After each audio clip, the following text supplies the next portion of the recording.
Sud Radio, le numérique pour tous, Vanessa Pérez. Et aujourd'hui, un numérique pour tous spécial high-tech et cadeaux de Noël. Et pour en parler, nous avons le plaisir de recevoir l'inénarrable, on va dire comme ça, Franck Maté. Vous êtes le porte-parole de Jouet Club et vous êtes un passionné de l'univers du jouet, de la consommation. Et puis à Noël, on vous voit à peu près partout. Franck, les grandes tendances cette année, on parle beaucoup de crise du pouvoir d'achat. Est-ce que ça va pénaliser le Noël des Français ? Alors Noël, ça reste un moment privilégié parce que c'est la fête des cadeaux, c'est la fête préférée des familles et c'est toute la famille qui va se réunir pour se faire plaisir d'abord aux enfants, bien sûr, mais on se fait aussi plaisir en tant qu'adulte, donc pour soi-même et puis pour ses proches et les gens qu'on aime.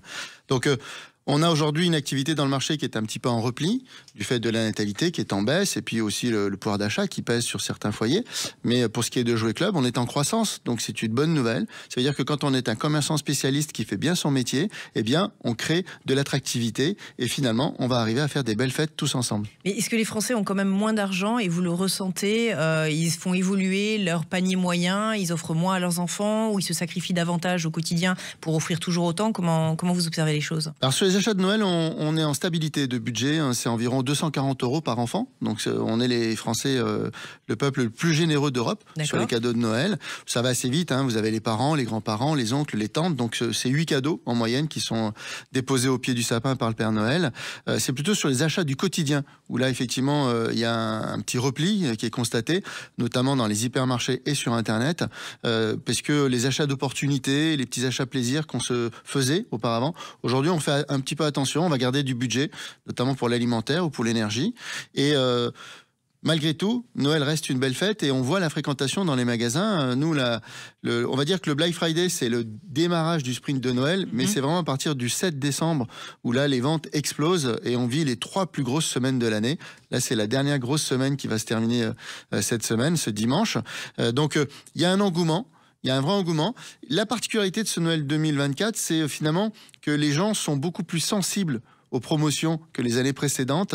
Et on a, nous, des résultats qui sont plus forts que les années précédentes pour des promotions qui sont parfois du même niveau ou alors pour certaines qu'on a augmenté en valeur de remise pour les clients. Et donc, ça crée une attractivité. Et c'est ça la caractéristique de ce Noël 2024. C'est finalement une forte attente et une forte réponse des consommateurs aux promotions de Noël. Bon, alors là, on a envie de découvrir les cadeaux, Franck. On a envie de savoir très, très concrètement les grandes tendances pour ce Noël 2024. Donc, qu'observez-vous et faites-nous rêver. On va aller dans les allées de vos magasins pour avoir les yeux qui brillent comme des enfants. La première grande tendance, c'est les jeux de société, parce que les jeux de société, c'est ce qui va réunir les familles, les amis autour d'une table, et on a envie de partager. Le partage, c'est une notion très très importante. Et le premier d'ailleurs des jeux vendus, c'est Sky Joe, donc qui est numéro 1 des ventes sur le marché. Donc c'est assez impressionnant, parce que c'était le cas l'an dernier aussi. Et puis pour les plus jeunes, eh bien, on va être sur des grands classiques comme Dr Maboul, par exemple, ou Puissance 4. Donc ça, c'est des jeux qui existent depuis très longtemps et qu'on a envie de répéter à l'infini comme ça en famille.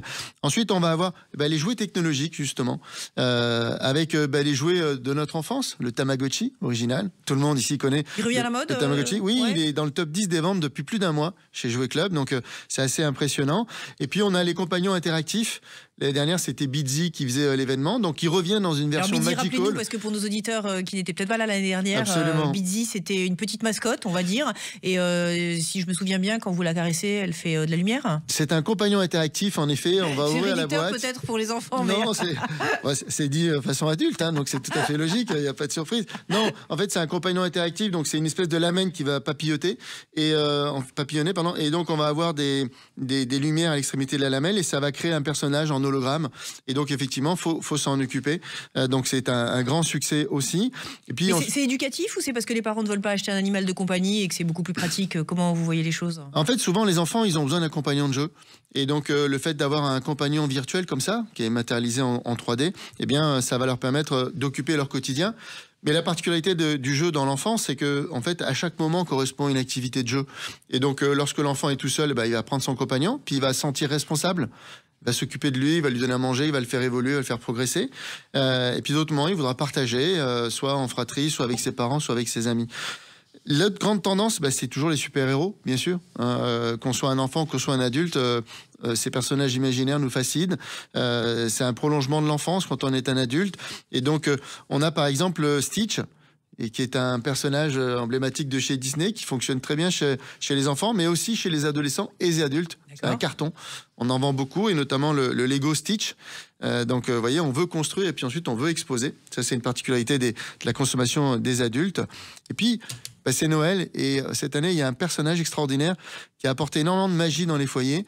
Eh bien, c'est l'elfe farceur.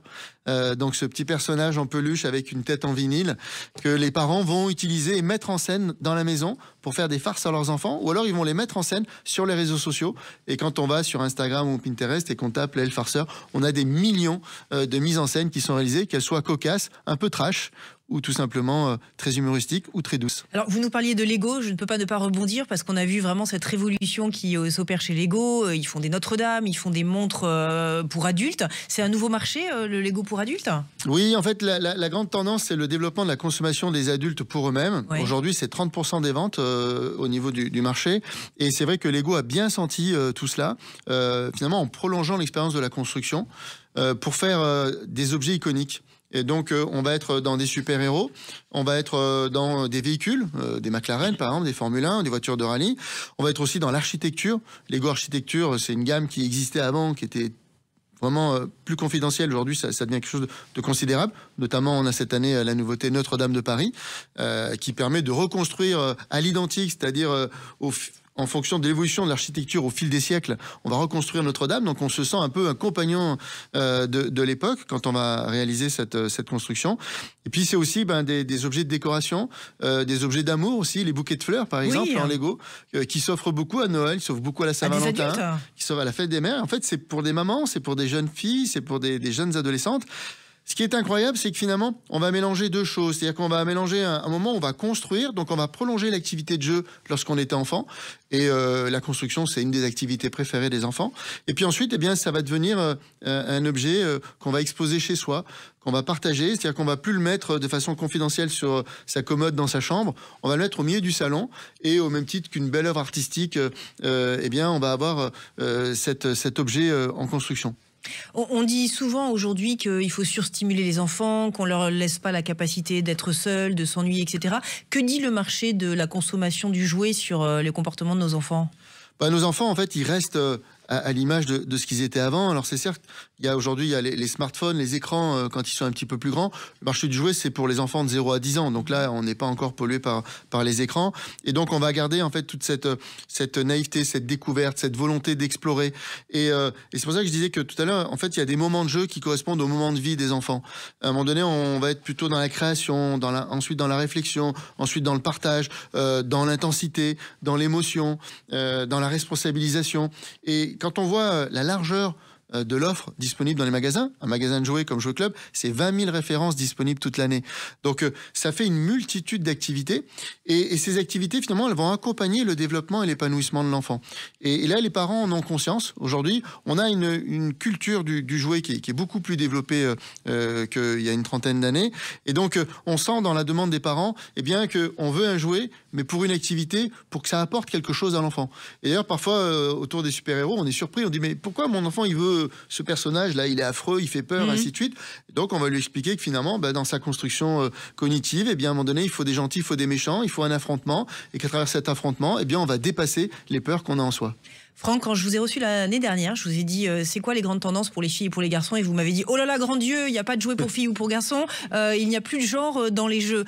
Cette tendance, elle existe encore ou comment se positionnent les fabricants par rapport à cette approche? Oui, absolument. Alors en fait, le genre n'existe plus dans le genre stéréotypé, c'est-à-dire que le fer à repasser pour les petites filles, ça n'existe plus. L'atelier du petit chimiste pour les petits garçons, ça n'existe plus. Mais en même temps, les fabricants, qui quand même sont très fins en termes de marketing, utilisent le genre pour essayer d'avoir de la préférence dans le choix en rayon. Et par exemple, une tablette qui est tout à fait neutre dans son activité, elle va être proposée en rose et en bleu. Parce que voilà, il y a les petites filles, elles vont avoir une préférence pour la tablette rose. Donc on va s'adapter. Les voitures radiocommandées, c'est pareil. C'était plutôt les garçons. Et le fait d'avoir créé des voitures avec des formes un petit peu rondes et avec du rose sur la carrosserie, ça a développé un nouveau marché. Donc il y a toujours cet équilibre entre les deux. On est quand même dans une activité marchande, donc il faut arriver à répondre aux besoins et aux attentes des clients. Et les enfants, c'est vrai que voilà, les petites filles vont avoir certains goûts plus prononcés pour certains types de produits, certaines formes, certaines couleurs. couleurs. Idem pour les garçons. Et donc, il va y avoir une adaptation. Mais tout ce qui était stéréotype de genre, ça a vraiment disparu. Et l'intelligence artificielle, j'ai deux questions là-dessus. On a le sentiment chez beaucoup d'industriels, pas uniquement dans le domaine du jouet, que l'hypertechnologie se calme un petit peu et qu'on va revenir à des choses un peu plus essentielles et durables. Première question, est-ce que c'est la même chose dans le domaine du jouet? Le jouet, en fait, est le reflet de notre société. Et aujourd'hui, la technologie est partout et on va la retrouver dans le jouet. Par exemple, une catégorie qui s'est fortement développée ces dernières années sont les conteuses pour les enfants. On avait tout à l'heure l'expérience du livre audio. Là, c'est la conteuse. Par exemple, vous avez une conteuse fabriquée en France comme l'Uni, mais vous avez aussi Joyeuse avec sa conteuse merveilleuse. Et en fait, c'est un objet quand l'enfant va secouer, il va faire tourner pour soit la faire marcher, soit choisir une chanson, soit choisir une histoire et monter ou baisser le volume. Donc, on va être sur finalement des gestes primaires du petit enfant, mais avec une technologie qui va lui permettre de vivre du contenu.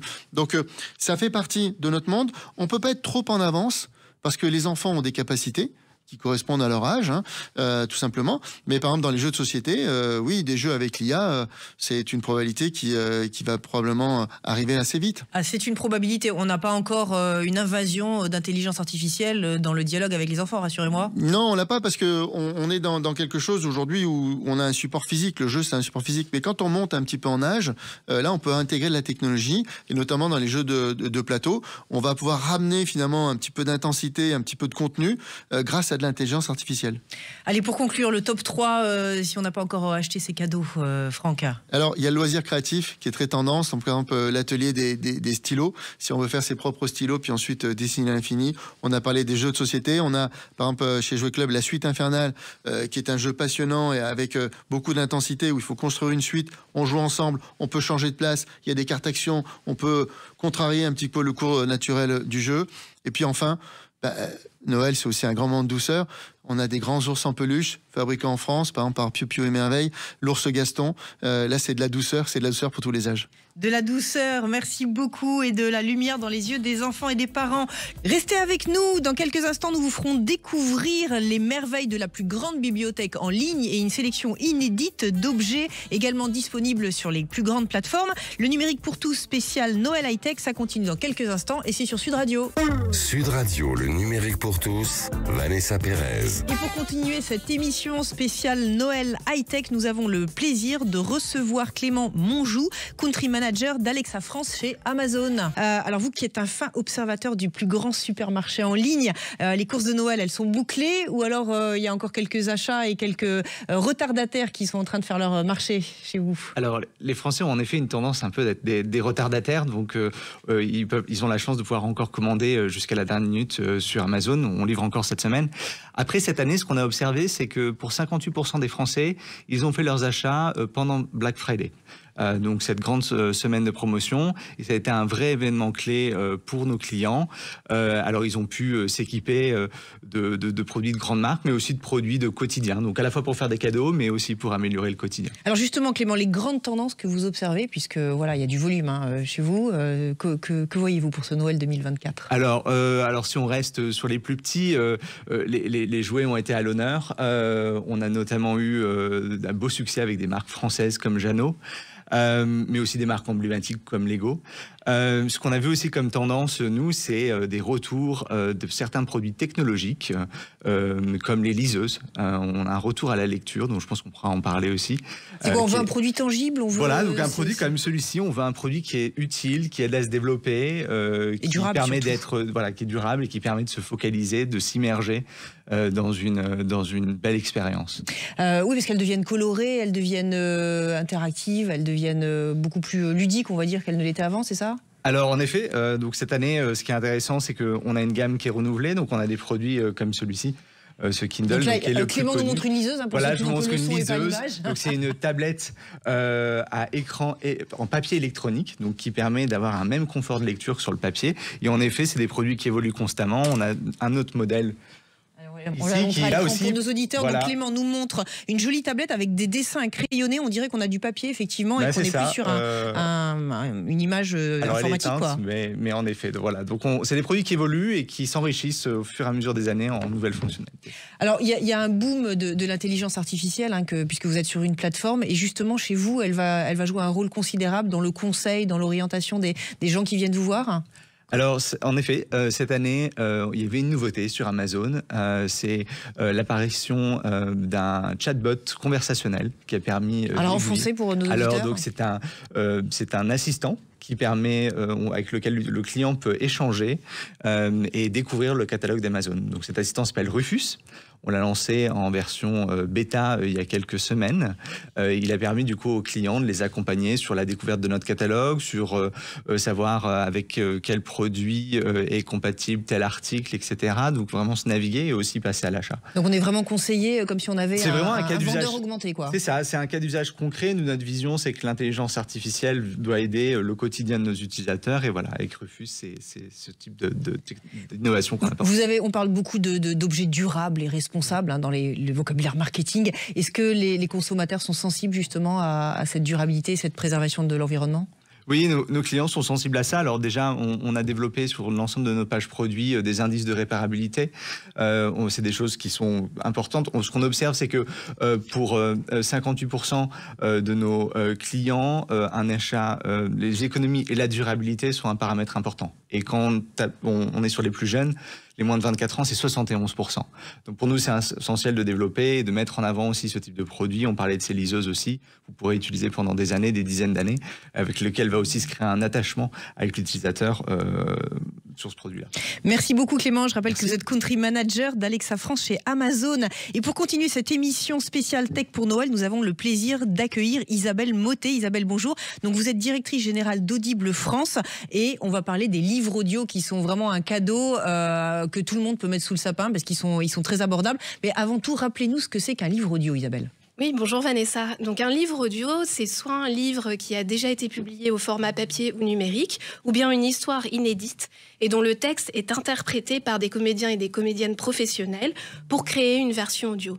Alors pourquoi un livre audio, c'est bien plus qu'un texte lu ? Oui. Parce qu'il faut interpréter le texte pour en faire sentir les intentions, les caractères des personnages, les changements dans l'histoire. Donc ça permet vraiment de créer une émotion supplémentaire autour du texte. Et on peut aussi ajouter des enrichissements comme de la musique originale ou des enrichissements sonores comme du son spatial 3D pour créer une expérience encore plus immersive. Oui, j'allais justement le dire, on est dans une immersion, on entend les bruits d'oiseaux, on entend les pas, enfin on vit quelque chose d'un peu expérientiel, on va dire, quand on profite, on lit plus un livre audio, enfin quand on écoute un livre audio en fait. Oui, en fait c'est presque comme avoir du cinéma dans les oreilles puisqu'on va pouvoir créer des effets sonores, entendre les personnes qui rentrent dans la pièce, les bruits qui nous entourent et donc on est vraiment dans une expérience très intimiste. Alors, les grandes tendances, parce que comme justement on a écouté Clément, tout le monde n'a pas encore fait son marché, les grandes tendances pour cette année, on est plutôt dans le polar, dans le livre de science-fiction, vous nous conseillez quoi ? Alors, dans le catalogue Audible, il y a plus de 150 000 titres, dont plus de 21 000 en langue française, donc il y a énormément de choix. Mais dans les genres les plus écoutés,